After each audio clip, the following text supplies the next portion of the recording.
Okay, so welcome to video number 5. Let's determine what the software does. So once you figured out what the big problem is going to solve, it's time to figure out how it will do it in more detail. So in the previous video, we figured out what the solution was, basically how frustrated your consumer would be with the problem and how happy they would be with the problem solved.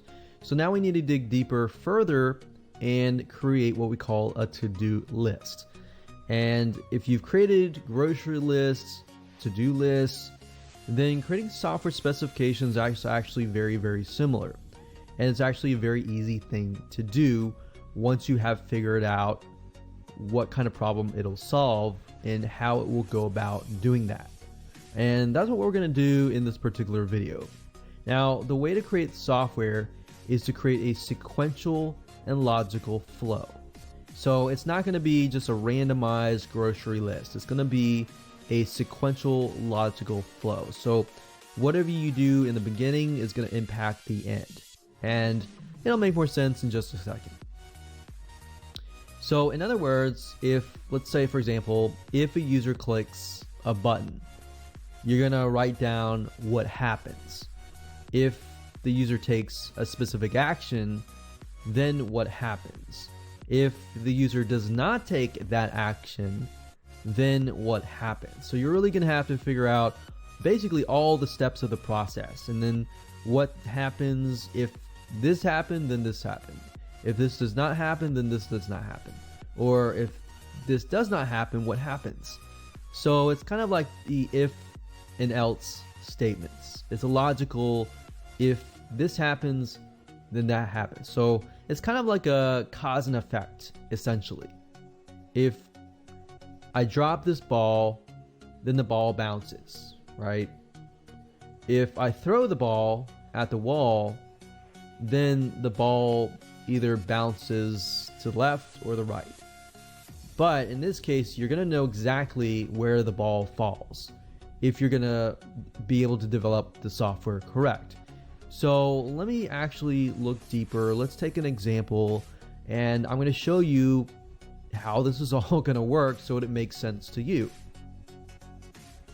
Okay, so back to where we left off in the previous video. What we're going to do now is we are going to break down the list of possible solutions.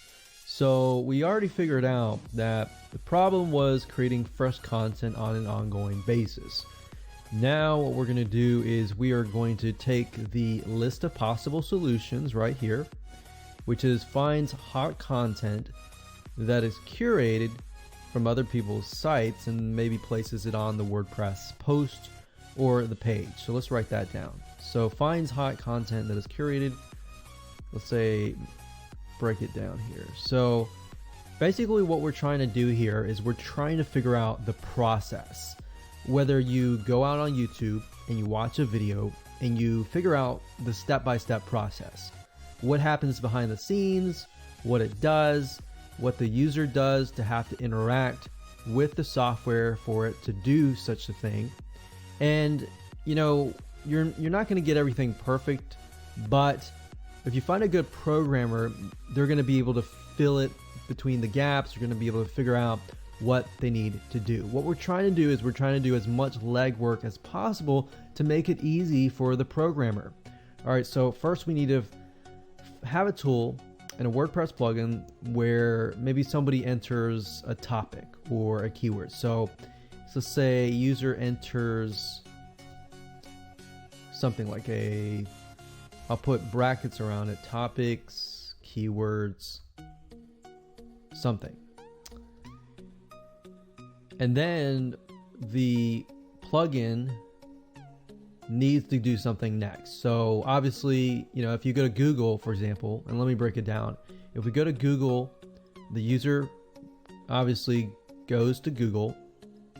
Now, the user essentially can be the plugin. So the plugin goes to Google, then it takes the keyword and the topic, and then it enters it into Google, for example. So let's say we're looking for some hot topics such as Kidney Stone Solutions. All right, so let's just put that here, and so we have that here. So the machine comes here, they look through, and they try to find hot content. Now the question that we need to figure out is, what is considered hot topics or hot content? It may not necessarily be something that is ranked up here, right? So how do we know if it is hot content or not? Well, one way to figuring out, especially within Google, is when you type in something like kidney stone treatment. You see how Google suggests certain topics and all that? So we know these are hot topics because Google suggests these. In order for these to actually get in here, this basically means that tons and tons of people are typing these in. All right, so maybe we can have a WordPress plugin that goes to Google, we type the keyword in, and it tries to fill in the rest. So maybe it grabs the Google Suggests keywords right here, and then from that it gives you a list of keywords. All right, so in this case we can say kidney stone, and then if somebody types that in, it grabs these in here. So let me write that down here. Okay, so user enters topics and keywords. Let's see, user goes to Google, and I'm gonna rewrite this in a minute, but let's just make it simple. User goes to Google, user enters topics and keywords, Google gives a list of suggested keywords, suggestions, and the normal process is that the user copies the top 10 suggested keywords. So what I'm doing right now is I'm trying to break it down to what the user does. Don't worry about what the plugin does yet. We're gonna do all that in just a minute. So user goes to Google, they type in the keyword, then Google gives a list of keywords. So you're telling us what the machine does and the user does. User copies the top 10 keywords, and then maybe the user goes to, let's say, Facebook or some blog site, maybe Blogger, or let's say, we'll just call this user goes to popular blog directory. User then types in the top 10 suggested keywords, and then user finds hot content. And normally the user would link hot content to the blog. And that's basically the process of finding hot content. So that's the process right here. It's a step-by-step process. See, it's kind of like a grocery list, but it's kind of not in a certain way. It's a sequential, logical, step-by-step process. So if you think about something easier, like baking a cake. So if you look at a recipe, you see that the recipe tells you step by step what you need to do. So you need to gather the items, typically you need to preheat the oven, and then you need to mix in the dry materials before you mix in the eggs and all of that. So there's actually a process to all of this, right? And that's what you're really trying to figure out, is the whole process. Don't worry about the if and else statements yet. Let's just get this done. Okay, so the next thing I normally do is I take this information here, and I'm going to leave that up at the top, but I'm going to make a brand new copy and paste here.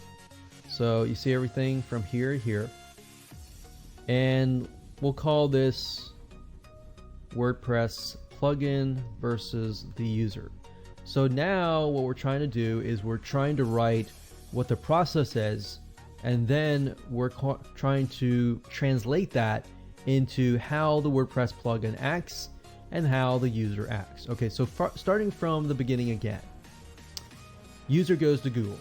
Now, in this case, the user is going to have to stay inside of the WordPress plugin. They're not going to be able to leave or anything like that. We're going to want them to be able to click a button and it all happens. All right. So user goes to WordPress plugin after they have activated it. And then the user enters maybe a keyword. All right. Now, obviously, they're still going to have to go to Google, right? But the user's not going to go to Google or any outside sites. That's the WordPress plugin's job, right? So the WordPress plugin, we're just going to call it plugin.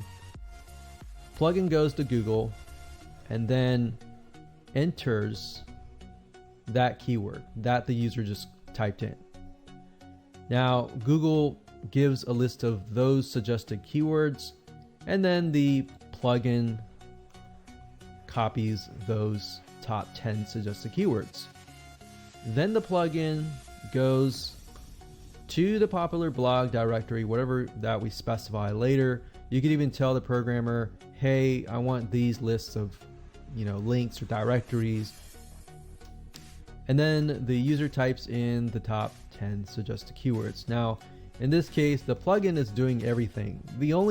Typically what happens is the user just enters a keyword and then the plugin does the rest.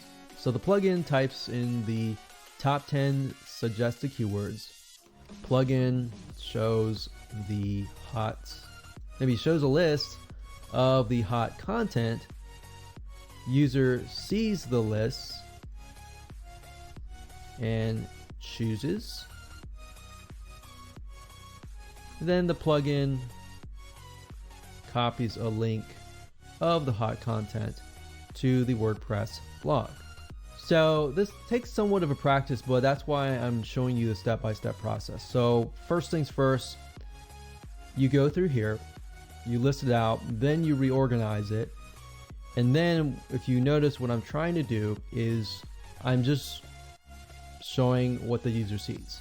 So the user goes to the WordPress plugin, they enter keyword, but then when it times to go outside, the plugin goes and does the rest, and then it pretty much finds the content for us. So really what the user only sees in this case is they're seeing the WordPress plugin, they enter the keyword, they click enter, and then as they're waiting, the plugin shows the hot content and they immediately see the hot content, because a human ultimately is going to have to decide what content is best for them. Now, you could make it automated if you want, and you say plugin sees a list of content and then chooses it based on certain criteria, and then it spits it out. It's all automatic. You can do that. But at the end of the day, you have to pick and choose what is the user going to do as a human, and then what does the plugin do as a machine, and how smart should that machine be. So pretty much that's it. Now, we could go further and we could do if and else statements. So we can go back here and say if the user goes, well, obviously the user is going to go to the plugin. So if we go down here, it says user enters keyword. We can say if the user enters a keyword, do this. Now, obviously, if the user does not enter a keyword, nothing happens. So we don't need that. But if there was a different path or a different option, we could do that as well. So if a user enters a keyword, then we take them on a progression. And I'll show you more about that in the visual map later. But we can say if that happens, then the plugin does this, then this, then this, then this, then this, and then this. Then if user sees a list and chooses, then this. Now obviously, if user does nothing, then nothing happens. So it's pretty self-explanatory. Most of the time that's the case. So we're pretty much done now. That's all we need to do. And if this seems a little complicated, I'm just going to say and put it out there that this does take time. You need to get a hang of it. You could even go about going out and just writing things that you normally do day to day, like brushing your teeth and all of that. And try to get a hang of it first before you actually move forward with this process. It does take time because I am trying to teach you from a programmer to a newbie, so it does take time. So don't worry if you don't get it right the first time, but I'm going to show you how to turn this into a map in the next video.